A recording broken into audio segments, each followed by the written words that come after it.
क्या आपने कभी सोचा है कि धरती पर राज करने वाले डायनासोर अचानक कैसे गायब हो गए? कल्पना कीजिए कि अब से करोड़ों साल पहले धरती पर ना कोई इंसान था, ना कोई शहर, ना कोई सड़क। चारों तरफ जंगल था और ऊंचे ऊंचे पेड़ थे।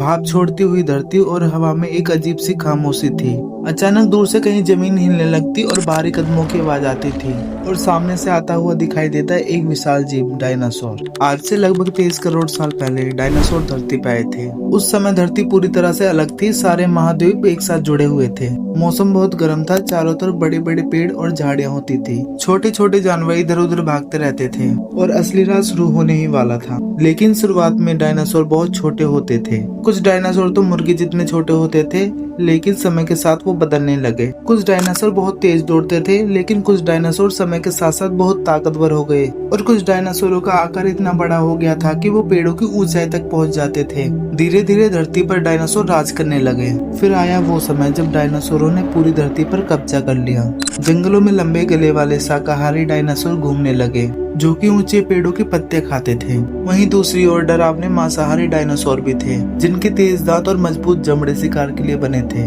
अगर आप उस समय वहां होते तो हर पल डर में जीते, क्योंकि कभी भी कोई भी विशाल छाया आपके ऊपर आ जाती। जंगलों में अजीब अजीब आवाजें गूंजती थी, धरती कांपती थी और नदियां बहती थी। आसमान में बड़े बड़े पंखों वाले जीव उड़ते थे। ये सच में एक अलग दुनिया थी। और समय बीतता गया, लाखों साल गुजर गए।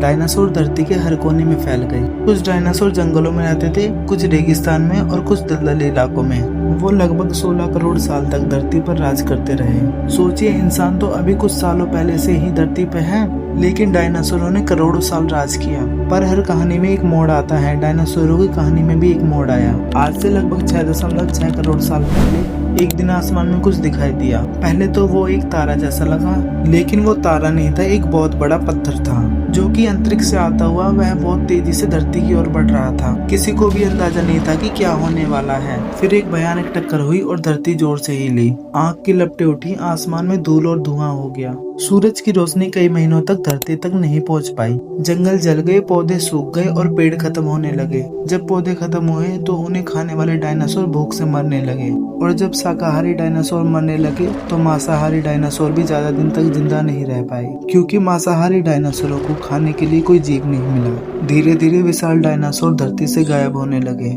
उनकी दहाड़े जो जंगलों में कभी गूंजती थी, हमेशा के लिए शांत हो गई। लेकिन कुछ छोटे और हल्के डायनासोर बच गए थे। वह उड़ सकते थे, लेकिन समय के साथ साथ उनका शरीर बदलता गया। उनके पंख हल्के हो गए। धीरे धीरे वो आज के पक्षी बन गए। यानी कि जब आप किसी चिड़िया को उड़ते हुए देखते हो तो समझ लीजिए वह डायनासोर की ही एक दूर की संतान है। अब सवाल ये आता है, क्या डायनासोर फिर से धरती पे आएंगे? फिल्मों में आपने देखा होगा कि वैज्ञानिक पुराने खून से या डीएनए से डायनासोर बना लेते हैं, लेकिन असली दुनिया में ऐसा संभव नहीं है। इतने करोड़ों सालों में उनका शरीर और उनका डीएनए पूरी तरह खत्म हो चुका है। वैज्ञानिक कोशिश कर रहे हैं, लेकिन अभी तक असली डायनासोरों को वापस लाना मुमकिन नहीं हुआ है। और शायद ये ठीक भी है, क्योंकि सोचिए, अगर आज के शहरों में अचानक एक विशाल डायनासोर आ जाएगा तो क्या होगा? हमारी दुनिया उनके लिए सही नहीं होगी और हम उनके लिए सुरक्षित नहीं होंगे। डायनासोरों का अंत ही इंसानों की शुरुआत का रास्ता बना। उनके जाने के बाद छोटे जानवरों को बढ़ने का मौका मिला। लाखों साल बाद उनमें से एक रास्ता इंसानों तक पहुंचा। अगर डायनासोर खत्म नहीं हुए होते